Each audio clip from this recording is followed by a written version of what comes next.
Sara ജോസഫിന്റെ ആദി എന്ന നോവലിന്റെ ഇംഗ്ലീഷ് പരിഭാഷയാണ് gift in green. Gift in green എന്ന പേരിൽ ഇംഗ്ലീഷിലേക്ക് വിവർത്തനം ചെയ്യപ്പെട്ട ഈ നോവൽ ആഗോളതലത്തിൽ തന്നെ പാരിസ്ഥിതിക പ്രശ്നങ്ങളെക്കുറിച്ച് ഗൗരവമായ ചർച്ചകൾക്ക് വഴിതുറക്കുന്നു.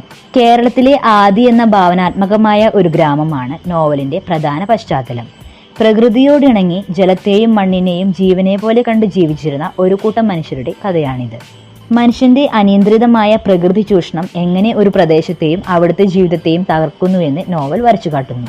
പുഴകളും കായലുകളും എങ്ങനെ മാലിന്യ കൂമ്പാരങ്ങളായി മാറുന്നു, തണ്ണീർത്തടങ്ങൾ എങ്ങനെ നികത്തപ്പെടുന്നു എന്നതിനെല്ലാം ആദി ഉദാഹരണമാണ്.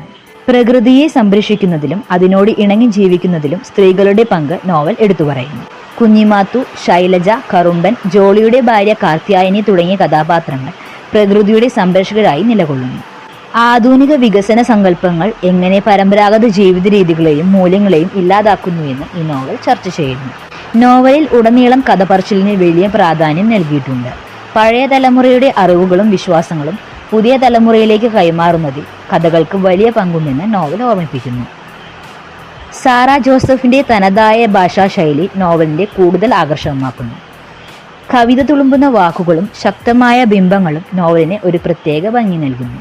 കഥാപാത്രങ്ങളുടെ മാനസിക വ്യാപാരങ്ങളും പ്രകൃതിയുടെ വിവിധ ഭാവങ്ങളും അതിസൂക്ഷ്മമായി നോവലിൽ ചിത്രീകരിച്ചിരിക്കുന്നു. ആദി ഒരു കേവലം കഥ മാത്രമല്ല, വർത്തമാനകാലത്ത് മനുഷ്യൻ പ്രകൃതിയോട് കാണിക്കുന്ന ക്രൂരതകളെക്കുറിച്ചുള്ള ഒരു മുന്നറിയിപ്പ് കൂടിയാണ്.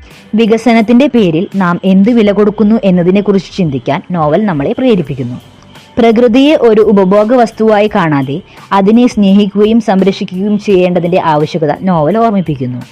ആദി വായിച്ചു കഴിയുമ്പോൾ നഷ്ടപ്പെട്ടുകൊണ്ടിരിക്കുന്ന നമ്മുടെ ആവാസ വ്യവസ്ഥയെക്കുറിച്ചും പ്രകൃതിയോടുള്ള നമ്മുടെ കടപ്പാടുകളെക്കുറിച്ചും ഓരോ വായനക്കാരനും ചിന്തിച്ചു പോകും.